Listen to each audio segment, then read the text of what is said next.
Here's how to delete messages from both sides on Instagram. It's quite easy to do, so make sure you watch the full video and don't skip any important steps.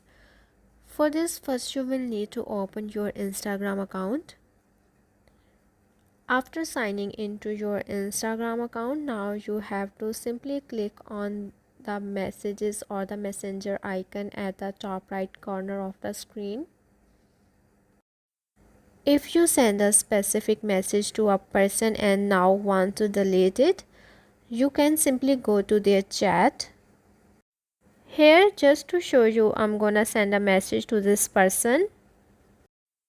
After that, I'm gonna long press on it and then tap on the unsend option at the bottom.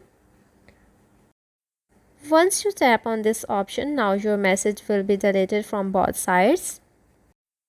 Instagram allows you to delete the message from both sides without notify the other person that you have deleted a message.